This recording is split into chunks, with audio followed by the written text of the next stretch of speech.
Saya Mutiara Yulsa dengan NIM 20 30 40 10 85. Saya Raudatul Jannah dengan NIM 20 30 40 1103. Baiklah, perkenalkan nama saya Raffi Juliadi dengan NIM 20 30 40 1104. Baiklah, saya akan membacakan tentang pengertian OJK dan LPS. 1. OJK, orientasi jasa keuangan sebagaimana dimaksud dengan ketentuan pasal 55 UU nomor 21 tahun 2011 disahkan pada tanggal 22 November 2011 dan diundangkan pada tanggal 22 November 2011. Tanggal 31 Desember 2012, pengaturan dan pengawasan pasar modal dan lembaga keuangan non-bank lainnya dialihkan dari Menteri Keuangan dan Badan Pengawas Pasar Modal ke Otoritas Jasa Keuangan. Otoritas Jasa Keuangan merupakan lembaga independen dan kedudukan di luar pemerintah, sehingga OJK dalam mengambil keputusan menjalankan fungsi, tugas, dan wewenangnya bebas dari segala macam intervensi ataupun campur tangan dari pihak manapun. Sifat independensi yang dimiliki OJK diharapkan mampu memberi energi positif bagi pelaksanaan kegiatan dan di sektor jasa keuangan. 2. LPS. LPS adalah lembaga independen, transparan, akuntabel, dan dalam melaksanakan tugas dan wewenangnya yang mempunyai fungsi menjamin simpanan nasabah menyimpan dan turun aktif dalam memelihara stabilitas sistem perbankan sesuai dengan kewenangannya. Dalam menjalankan tugas dan wewenangnya, LPS dapat meminta data, informasi, dan dokumen ke pihak lain. Lembaga peminjaman atau lebih sering dikenal dengan istilah LPS merupakan suatu lembaga yang didirikan khusus oleh negara dengan tujuan memberi keamanan dan kenyamanan kepada masyarakat atas penempatan dananya pada lembaga keuangan, khususnya perbankan. Badan ini dibentuk berdasarkan Undang-Undang Republik Indonesia Nomor 24 tentang Peminjaman Simpanan yang ditetapkan pada tanggal 22 September 2004. Undang-undang ini mulai berlaku efektif 12 bulan sejak diundangkan, sehingga mendirikan bank yang melakukan kegiatan usaha di wilayah Republik Indonesia wajib menjadi peserta peminjam LPS. B. Tugas dan wewenang OJK. Lembaga Peminjaman Simpanan LPS. A. Fungsi lembaga penjamin simpanan LPS. 1. Menjamin simpanan nasabah penjamin. 2. Turun dan melihara stabilitas sistem perbankan sesuai dengan wewenangnya. B. Tugas lembaga penjamin simpanan LPS. 1. Merumuskan dan menetapkan kebijakan pelaksanaan penjaminan simpanan. 2. Melaksanakan penjaminan simpanan. 3. Merumuskan dan menerapkan kebijakan dalam rangka turut aktif memelihara stabilitas sistem perbankan. 4. Merumuskan, menetapkan, dan melaksanakan kebijakan penyelesaian bank gagal yang tidak berdampak sistematik. 5. Melaksanakan penanganan bank gagal yang berdampak sistematik.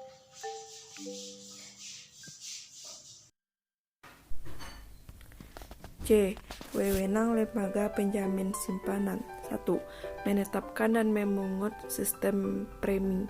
2. Menetapkan dan memungut kontribusi pada saat bank pertama kali jadi peserta. 3. Melakukan pengelolaan kekayaan dan kewajiban LPS. 5. Mendapatkan data simpanan nasabah, data kesehatan bank, laporan keuangan bank, dan laporan hasil pemeriksaan bank sepanjang tidak melanggar kerahasiaan bank. 6.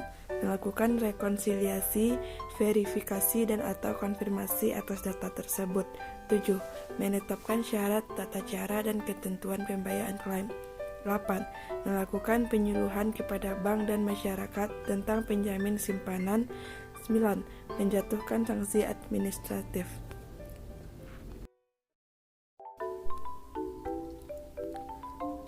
B.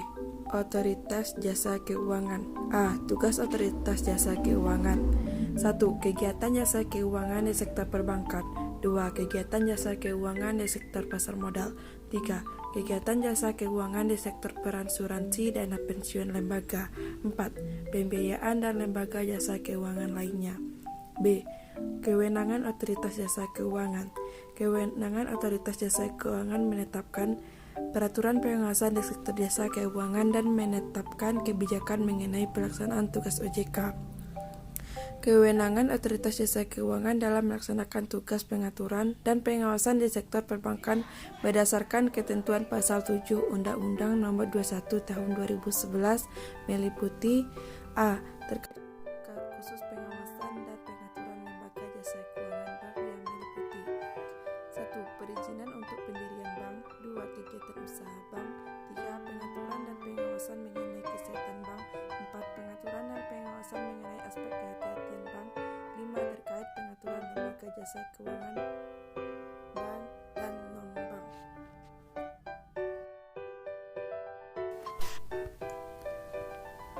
Kewenangan OJK dalam melaksanakan tugas pengaturan sebagaimana tercantum dalam pasal 8 Undang-Undang Nomor 21 Tahun 2011 tentang Otoritas Jasa Keuangan meliputi 1. Menetapkan peraturan pelaksanaan undang-undang tentang Otoritas Jasa Keuangan.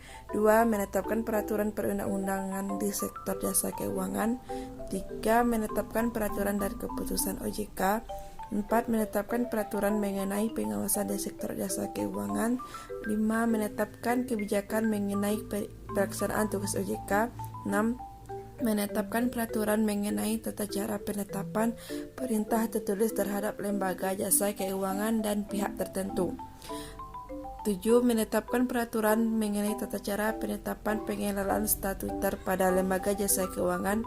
8. Menetapkan struktur organisasi dan infrastruktur serta mengelola, memelihara, dan menatausiakan kekayaan dan kewajiban. 9. Menetapkan peraturan mengenai tata cara mengenai sanksi sesuai dengan ketentuan peraturan perundang-undangan di sektor jasa keuangan.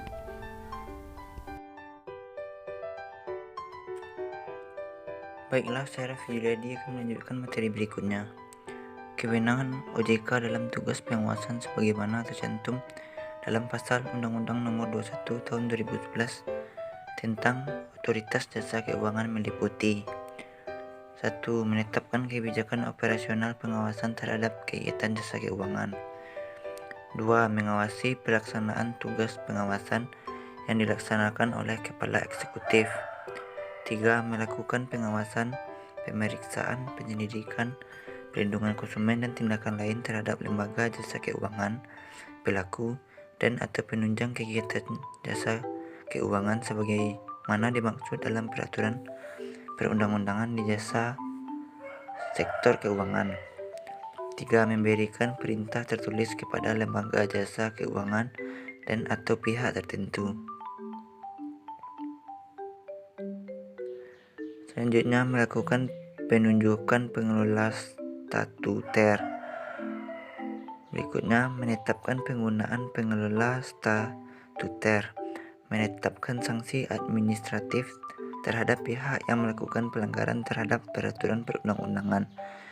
Dan terakhir, memberikan dan atau mencabut izin usaha, izin orang perseorangan, efektifnya pernyataan pendaftaran, surat tanda pendaftar, persetujuan melakukan kegiatan usaha, pengesahan, persetujuan atau penetapan pembubaran, dan penetapan lain sebagaimana dimaksud dalam peraturan perundang-undangan di sektor jasa keuangan.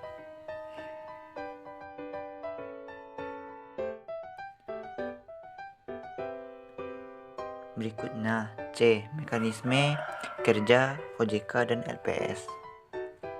A. Mekanisme kerja OJK. 1. OJK harus senantiasa melaksanakan kewajiban-kewajiban sebagai berikut, yaitu kewajibannya memberikan informasi keuangan kepada BI dan LPS sesuai dengan tugas dan wewenang masing-masing agar penyelenggaraan fungsi berjalan aktif dan baik. Informasi harus lengkap dan update yang diperoleh melalui akses langsung ke pusat informasi yang dipelihara oleh OJK. Berikutnya, OJK wajib bertukar informasi dengan BI dalam menyelenggarakan Financial Stability Analysis. Selanjutnya, OJK selaku otoritas pengatur tingkat kesehatan bank wajib memelihara kerjasama yang baik dengan BI. Terakhir, secara berkala, OJK menyampaikan laporan ke Menteri Keuangan tentang efisiensi dan kesehatan dari individual.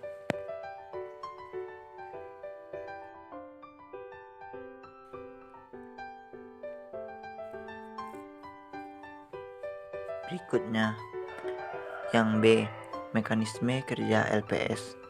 Berdasarkan pasal 4 Undang-Undang Nomor 24 Tahun 2004, penjamin simpanan nasabah meliputi penjaminan bentuk yang setara dengan simpanan baik bank yang menggunakan prinsip syariah. LPS berfungsi menciptakan dan memelihara stabilitas sistem keuangan bersama dengan Menteri Keuangan, BI, dan lembaga pengawas perbankan sesuai dengan peran dan tugas masing-masing. Sejak tanggal 22 Maret 2006, penjaminan oleh LPS meliputi simpanan paling banyak 5M rupiah per nasabah per bank. Nilai simpanan yang dijamin tersebut akan dikurangi secara bertahap menjadi paling banyak 1 miliar sejak 22 September 2006 dan paling banyak 100 juta sejak 22 Maret 2007. Nilai simpanan yang dijamin LPS mencangkup saldo pada tanggal pencabutan izin usaha bank. Untuk simpanan yang memiliki komponen bagi hasil, saldo tersebut meliputi pokok yang ditambah bagi hasil yang telah menjadi hak nasabah sampai tanggal pencabutan izin usaha BUS BPRS atau BUK yang menjadi induk UUS. Pada dasarnya, LPS bukanlah asuransi. Program penjaminan yang dilaksanakan LPS dikenal Deposito Insurance. Pertama kali digunakan di Amerika Serikat tahun 1933 sewaktu mendirikan Federal Deposito Insurance Corporation atau FDIC. Deposit insurance atau jaminan simpanan adalah jaminan yang diberikan kepada nasabah penyimpan pada bank oleh penyelenggaraan penjaminan.